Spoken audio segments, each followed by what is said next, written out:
यानी बहुत कुछ हमने इस विज्ञान से प्राप्त किया, लेकिन एक विज्ञान ये तत्व विज्ञान है। इस विज्ञान के सामने सभी विज्ञान व्यर्थ हैं, यूजलेस हैं। और इस विज्ञान को हम छोड़कर केवल अपने पेट रोजी रोटी के तक सीमित जो वस्तु है उसी पर सारा जीवन व्यर्थ कर रहे हैं। इसके साथ साथ परमात्मा की भक्ति अनिवार्य है। तो जैसा कि प्रसंग चल रहा था, परमेश्वर कबीर जी ने आकर के हमें ये ज्ञान दिया, ये बताया कि तुम यहां काल के जाल में फंसे हुए हो, ये तुम्हारा ठीक ठिकाना नहीं है, आप मुझे पहचानो। और उसके लिए बताया करते थे कि जिस क्रिया को तू करते करते सारा जीवन व्यर्थ कर देता है, ये तेरे साथ नहीं चलता। जैसे परमात्मा ने बताया कि तुम जिस शक्ति को परमात्मा मान रहे हो ये भगवान नहीं है। मुल्ला माया मग में बैठी हंसा चुन चुन खाई, ये ज्योत स्वरूपी अलख निरंजन कह मैं ही करता भाई।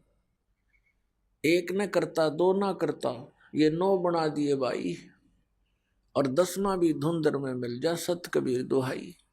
क्या बताते हैं कि ये ज्योत निरंजन काल कहता है मैं ही भगवान हूं और कोई परमात्मा नहीं है। जैसा कि शिव पुराण विद्वेश्वर संहिता के अंदर ये काल भगवान कहता है इन ब्रह्मा और विष्णु को कि पुत्रों तुमने अभिमानवश अपने आप को ईश मान लिया, भगवान मान लिया, तुम भगवान नहीं हो। इस संसार का मैं ही करता हूं, मेरे अतिरिक्त कोई परमात्मा नहीं है। तो यहां भगवान कहते हैं कबीर परमेश्वर जी की महिमा से परिचित हुए, फिर गरीबदास साहिब जी को यथार्थ ज्ञान दिया। आदरणीय गरीबदास साहिब जी परम पूज्य परमेश्वर कबीर साहिब जी से प्राप्त ज्ञान के आधार से कहते हैं ये मुल्ला माया मग में बैठी हंसा चुन चुन खाई, और ये ज्योत स्वरूपी अलख निरंजन यो काल कह मैं ही करता भाई, मैं ही करता हूं। जगत का पेखना पेख्या धनी का नाम ना लेखा, जगत का पेखना पेख्या धनी का नाम ना लेखा। जो मालिक है उसका कितना जिक्र भी नहीं। फिर कहते हैं एक न करता दो ना करता, ये 9 ठहराए भाई। कहते एक भी भगवान मना काम चलाए इनका, इन 9 भगवान बना दिए। और कहते हैं 10वां भी धुंधर में मिल जा सत कबीर दुहाई। 10वां एक भगवान और आवेगा काल का भेजा हुआ, कलयुग के अंत में आवेगा। इन काल के द्वारा भेजे गए अवतारों का विधान है कि ये दुष्ट वृत्ति के लोगों को मारकर ही शांति स्थापना की चेष्टा करते हैं। उससे शांति नहीं होती और अशांति फैल जाती है। जैसे परशुराम जी ने अक्षत्रियों को मार डाला था। अक्षत्रिय इतने निकम्मे हो गए थे, वो कोई भी ऊंच नीच से नहीं डरते थे, इज्जत बेइज्जती का ध्यान उनको नहीं रहा था।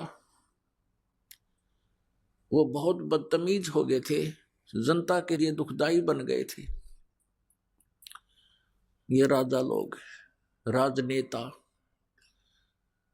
तो परशुराम जी ने आकर उनको सबको काट दिया था फरसे से। लेकिन परमात्मा कबीर जी कहते हैं कि ये कोई समाधान नहीं है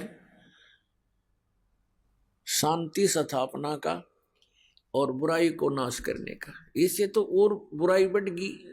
जो उनकी पत्नियां विधवा हुई, बच्चे अनाथ हुए, अब उनके सामने कितनी परेशानी खड़ी होगी। कोई उनकी बेइज्जती कर रहा है, इज्जत लूट रहा है, बच्चों के लिए परवरिश का कोई साधन रहा नहीं, ये खाक शांति उत्पन्न की उन्होंने, और क्या खाक उन्होंने ये बुराई मिटाई। परमात्मा आते हैं अपने तत्व ज्ञान और अपनी शक्ति से बुरे से बुरे व्यक्ति को भी नेक बना देते हैं, और फिर वो पुण्यात्मा स्वयं भी भक्ति करते हैं और अन्य समाज को भी वो दुखदाई नहीं होते, क्योंकि वो परमात्मा से डरने वाले बन जाते हैं। परमात्मा से डर उस समय लगता है जब हम कुछ तत्व ज्ञान से परिचित हो जाते हैं। तत्व ज्ञान से परिचित होने के बाद परमात्मा कहते हैं तुमने उस दरगाह का मैल नहीं देखा और धर्मराज के तिल तिल का लेखा, कि तुम यहां गलतियां करते हो, रिश्वत लेते हो, किसी को सताते हो, अपने से निर्बल को तंग करते हो। परमात्मा के पास तुम्हारा एक एक श्वास का अकाउंट है। आप मन में गलत भी सोचते हो, वो भी आपके बैड अकाउंट में वह एंट्री होती है, और उसका भी फल आपको भोगना पड़ता है। आप देखते हो किसी के टांग कट गई, किसी का हाथ कट गया, किसी की आंखें फूट गई, कोई कोढ़ से पीड़ित है, किसी को कैंसर है, किसी की जिह्वा में कैंसर है, किसी के कहीं पर परेशानी है। ये कारण क्या है? अब वो सोचता है कि मैंने इस जन्म में कुछ ऐसा किया नहीं, भगवान कहाँ है, मुझे क्यों दुख दिया। तो ये हमारी बालकों वाली बुद्धि है। हम भूल जाते हैं कि हम पहले भी बहुत बार जन्म चुके हैं, और उन जन्मों में हमने कितने जुल्म किए हुए होते हैं। राजा बने, वह अनरस किए, अत्याचार किए, शक्ति का दुरुपयोग किया, और अब उसका भोग किया। कोई अंधा होकर डोल रहा है, कोई दोनों पैर नहीं उसके। पुण्यात्माओं, ये तो हुआ सो हुआ। अब भगवान हमें बताना चाहते हैं कि जो हो चुका हो चुका बच्चों, अब तो संभलो। अब चाहे कितना ही रोगी हो, कैसा ही अंग भंग हो, और कैसा ही दुष्ट या नेक व्यक्ति हो, परमात्मा के ज्ञान से वो फिर से संभल सकता है। परमात्मा ने आकर हमें बताया, एक पुण्य एक पापी आया,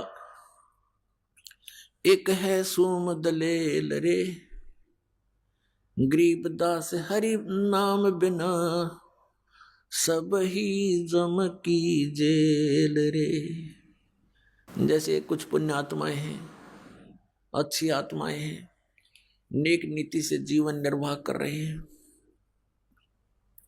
वो किसी को कष्ट नहीं देते, भगवान से डरने वाले भी हैं, लेकिन वो भक्ति नहीं कर रहे, क्योंकि उनको ज्ञान नहीं कि एक और काम आवश्यक है। उस कार्य से वो अपरिचित होने के कारण फिर भी अपने जीवन को बहुत ही बचाकर चलते हैं। और एक व्यक्ति दूसरा उसके साथ है, शराब भी पीता है, चोरी भी करता है, और भी बदमाशी करता है, और वो भी अपना जीवन जी रहा है। और फिर क्या होता है, इन दोनों में अंतर क्या है? जनसाधारण तो ये कहेगा कि ये नेक आदमी तो बहुत अच्छा है, और ये निकम्मा आदमी तो निकम्मा बहुत है, ये तो अंडरस्टूड है। लेकिन जब हम इस अध्यात्म ज्ञान से तोलेंगे, जितने वो अच्छे और बुरे हैं वो तो है ही हैं, लेकिन जीवन दोनों का ही व्यर्थ है। अब ये कैसे? कि जैसे एक खेत है, जमीन है 1 एकड़, वो बा रखी है, संवार रखी है, उसमें घास फूस अड़ंगा है नहीं, खरपतवार से रहित है। और दूसरा किला है, उसमें झाड़ बोझड़े जंखाड़ नेरे उगे हुए हैं, कांटेदार झाड़ी है, कीकर बबूल जाम गया है। एक वो एकड़ जमीन है।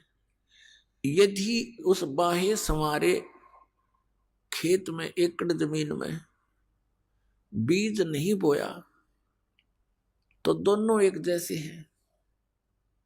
उस बाहे संवारे का क्या लाभ हुआ जब बीज ना बोया था? वो भी उससे जैसा है, जैसा वो व्यर्थ है, ऐसा ही वह व्यर्थ है। तो कहने का भाव ये है कि जब हम राम नाम का बीज बोवांगे फिर वो अच्छा व्यक्ति तो अच्छा और गणा हो गया, और यदि उस झाड़ जंखाड़ उगे हुए निकम्मा व्यक्ति भी बुरे काम छोड़ के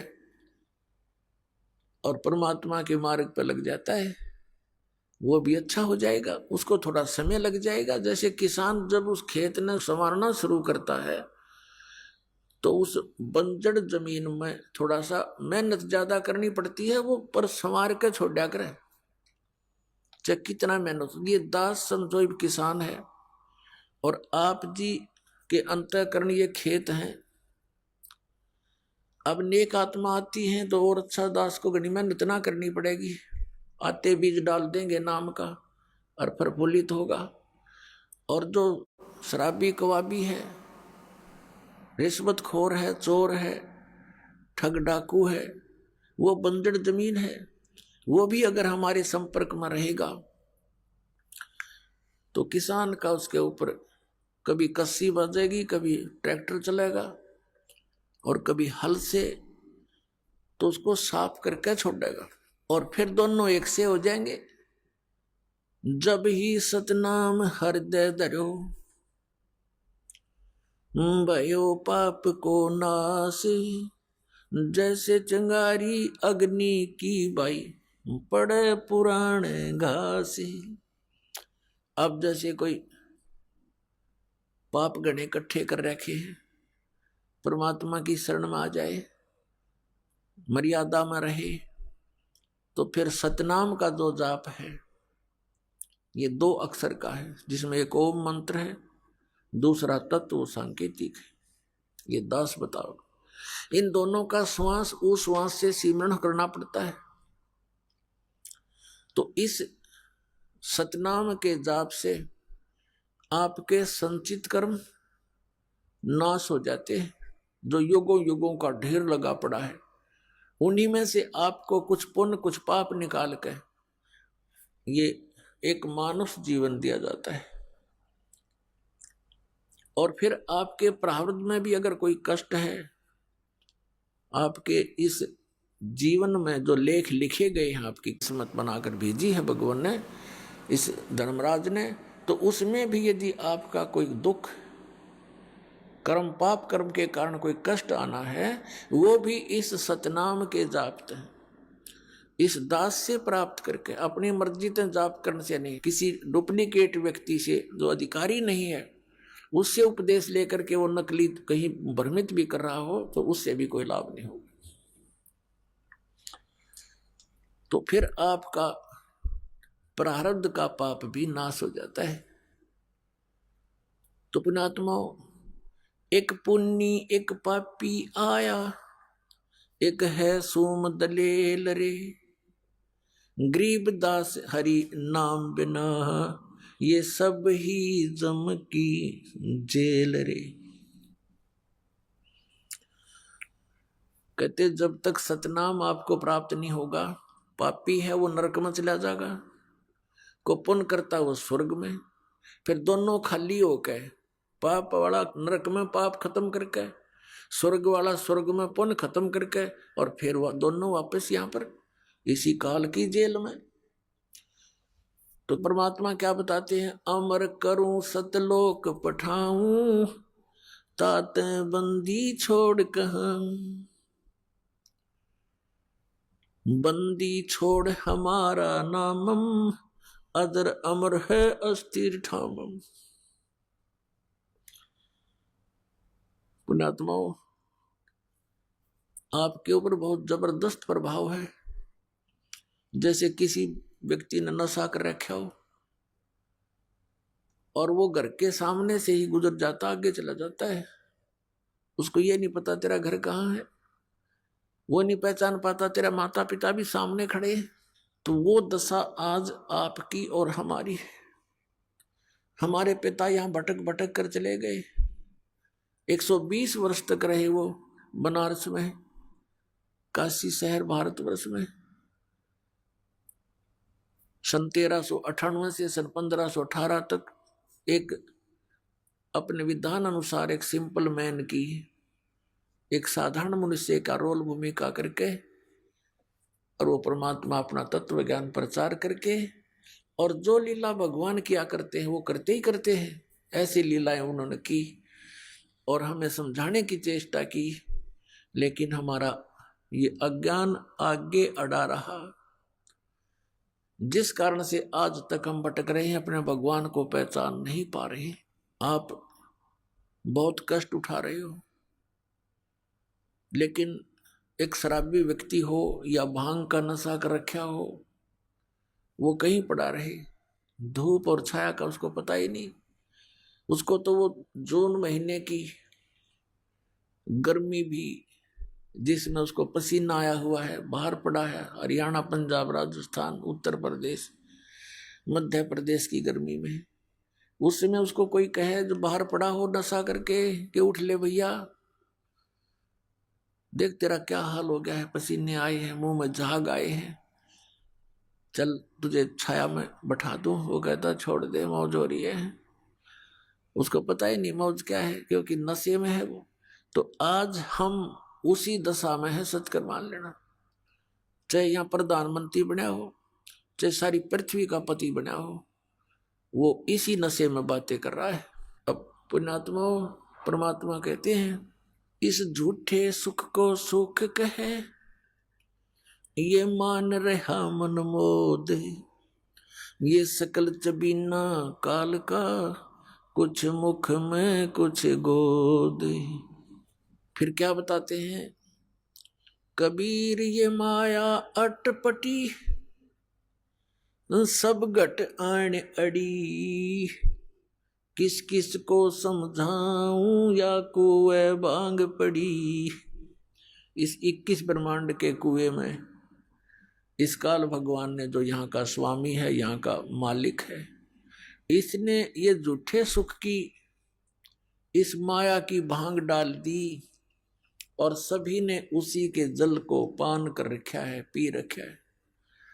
अब आप शाम के समय किसी ठेके पर जाकर देखो, वहां से पी कर टीटी बनकर से सोजने आ रहे हो, रास्ते में उनसे बात करके देखना, एक जैसी भाषा, एक जैसी चाल, एक जैसा उनका बर्ताव होगा।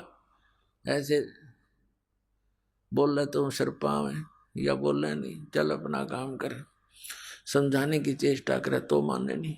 तो इस प्रकार से हम उसी काल की भांग को पीकर मस्त हुए फिरते हैं।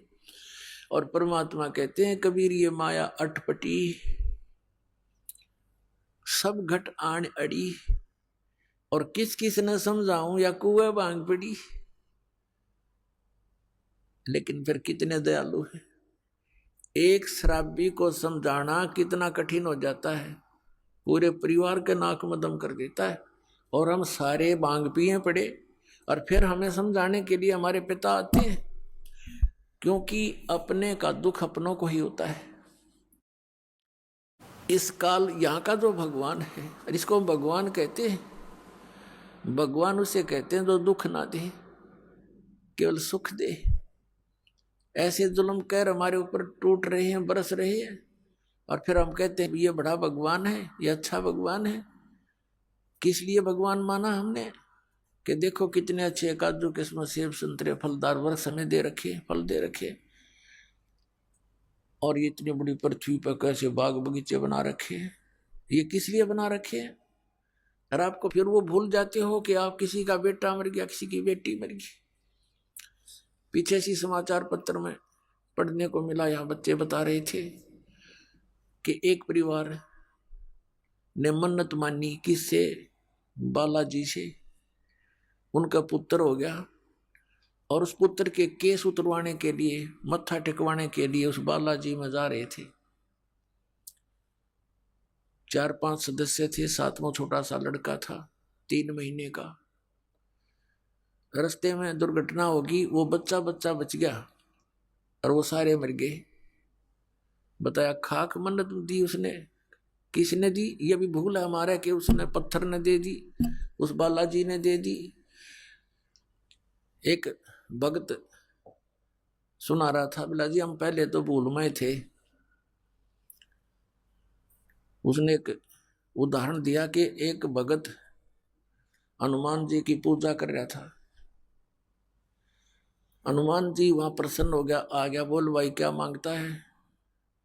नो बोला जी बढ़िया से सूट दे, मेरा तो कपड़े को नहीं। नो बोला भाई मैं आप लंगोट में रहूं तने कितने थान दूंगा। हनुमान जी ने कहा भले आदमी तो भगवान की भक्ति करे, मैं भी भगवान की भक्ति करूं, मन भी कर दे, क्यों दुखी कर रहा है मेरे को।